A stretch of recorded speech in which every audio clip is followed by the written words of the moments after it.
je suis Valentine Debourg et je suis stagiaire CESF au sein d'un centre éducatif que je vais vous présenter maintenant. Alors un centre éducatif, sa mission c'est la protection de l'enfance. Les centres ils sont ouverts toute l'année et 24 heures sur 24. Donc au sein d'un centre éducatif, on accueille des jeunes de 14 à 18 ans. Cependant, grâce à des dérogations du département, on peut accueillir des jeunes de 13 ans et à l'inverse, dans le cadre de contrats APJM qui signifie accueil provisoire jeunes majeurs, on peut toujours accueillir des jeunes de leurs 18 à 21 ans au sein du centre. Donc ces jeunes, ils font l'objet d'un placement administratif ou d'un placement judiciaire. Il est donc important de noter que le centre éducatif, il possède une double habilitation, celle de l'aide sociale à l'enfance et aux familles et donc du département, et celle de la protection de la jeunesse judiciaire. Ce placement, il a lieu en raison de diverses difficultés qui vont différer en fonction de chaque situation et de chaque jeune. Un centre éducatif intervient auprès de jeunes pour répondre à différentes missions qui vont être de promouvoir leur autonomie, la cohésion sociale ainsi que l'exercice de leur citoyenneté, mais également de prévenir l'exclusion, soutenir et restaurer le lien parent-enfant, et c'est pour cette raison que les professionnels vont également intervenir auprès des familles avec d'autres missions. Pour en revenir au niveau des jeunes, il convient de leur apporter également un soutien psychologique et éducatif.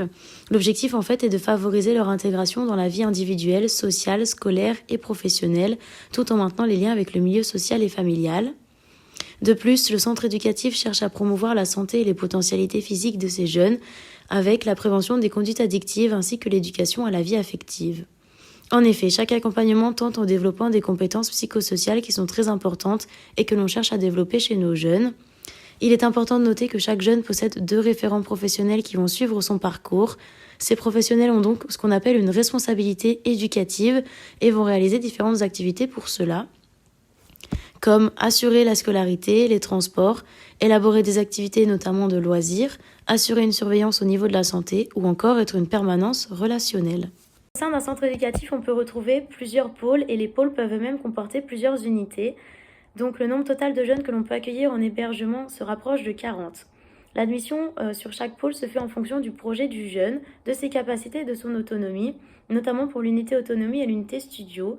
En effet, l'unité autonomie, elle permet d'accueillir des jeunes qui ont un projet formalisé, une certaine autonomie pour réussir une sortie du centre éducatif, alors que les studios vont permettre d'acquérir les compétences à la vie en logement autonome pour des jeunes qui ont également une certaine autonomie. Alors sur chaque pôle, il existe différents professionnels ayant des qualifications différentes dans le but de répondre au mieux aux besoins des jeunes accueillis.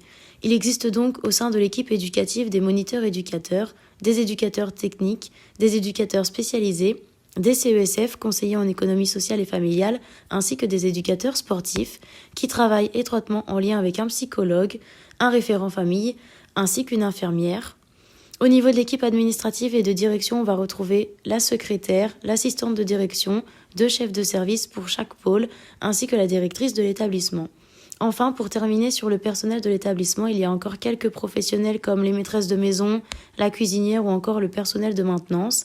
Il est notable également que plusieurs stagiaires sont accueillis au sein du centre et participent aux missions de la structure. Alors maintenant, faire un point sur le rôle du CESF au sein de la structure. Donc en effet, ces compétences permettent d'apporter de réelles connaissances au centre et un travail en complémentarité de celui des éducateurs avec sa technicité notamment. Donc le CESF tout d'abord réalise des accompagnements dans les actes de la vie quotidienne, que ce soit au niveau de la santé, de l'hygiène ou d'autres thèmes. Ensuite, il va réaliser des accompagnements administratifs donc qui vont différer en fonction du parcours du jeune ainsi que son projet. Il va également réaliser les audiences aux tribunaux pour les jeunes en placement judiciaire. Ensuite, le CESF favorise le travail en réseau, le travail en équipe également, ainsi que le partenariat, qui sont indispensables à la réalisation de ces missions. Par la suite, le CESF réalise la prise des traitements pour les jeunes, en lien avec l'infirmière du foyer, avec un système d'étiquetage qui permet de réaliser cette prise de traitement. On réalise ensuite des temps d'écoute, de partage et d'information auprès de nos jeunes. Ils vont réaliser un accompagnement à la gestion du budget également pour tous nos jeunes qui ont de l'argent de poche, une gratification, un salaire ou des aides sociales pour qu'ils puissent gérer au mieux leur budget et que ça leur serve pour plus tard. Ensuite, on va réaliser tous les accompagnements à la scolarité et auprès des établissements scolaires, aussi au niveau de la formation et des apprentissages pour chaque jeune et en fonction de leur parcours. CESF travaille également avec les familles pour favoriser la relation parent-enfant puisque les parents jouent un rôle important dans la prise en charge de leur enfant. Donc c'est une partie essentielle du travail du CESF. Et enfin, le CESF va réaliser différents écrits professionnels que ce soit des rapports ou bien le remplissage de la fiche suivie de chaque jeune qui contient l'ensemble des informations concernant le jeune, ou alors le cahier de liaison qui recense tous les faits qui se sont déroulés et les actions à réaliser dans les prochains jours. Le centre accueille des jeunes qui possèdent au sein du foyer une chambre individuelle avec une salle de bain, ainsi que des espaces communs qui leur permettent d'acquérir un certain nombre de compétences, et notamment celle du respect des règles en collectivité et donc du vivre ensemble. Donc par exemple, il peut y avoir une salle télé, une cuisine ou encore un gymnase parmi les espaces communs. Après avoir présenté l'hébergement, il convient maintenant de présenter le dispositif du PAD. Donc le PAD, c'est le placement à domicile, et il y a quelques professionnels au sein du centre qui interviennent en placement à domicile pour des jeunes toujours de 13 à 21 ans. Ce placement, il a pour but d'assurer une présence régulière des éducateurs avec au moins 2 visites par semaine. Ces visites se concrétisent par des entretiens individuels, des visites à domicile, des sorties extérieures ou bien des accompagnements à l'accès aux droits communs. C'est une alternative au placement traditionnel qui permet de soutenir les parents, le jeune ainsi que la relation parent-enfant, tout en maintenant le jeune dans son environnement habituel et donc en le préservant. Donc ces équipes travaillent en collaboration avec différents partenaires que j'ai classés et que je vais vous citer maintenant. Donc parmi les partenaires institutionnels, on peut retrouver le département ainsi que l'aide sociale à l'enfance et aux familles qu'on va rencontrer notamment lorsque les jeunes ils approchent de la majorité et qu'il faut leur expliquer ce qu'est la PJM et toutes les aides dont ils pourront bénéficier à partir de leur majorité. On retrouve ensuite la protection de la jeunesse judiciaire avec le juge des enfants qu'on rencontre notamment lorsque les jeunes sont en placement judiciaire depuis 1 an et qu'il faut faire une nouvelle audience. Ensuite, l'éducation nationale puisque tous nos jeunes sont scolarisés.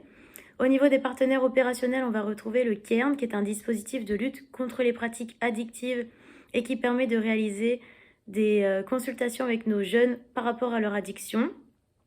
Ensuite, on va retrouver la mission locale dont dépend le jeune, ainsi que la mission de lutte contre le décrochage scolaire qui est la MLDS. Donc, pour terminer cette présentation, le financement est assuré par le conseil départemental, l'agence régionale de santé, ainsi que des dons associatifs.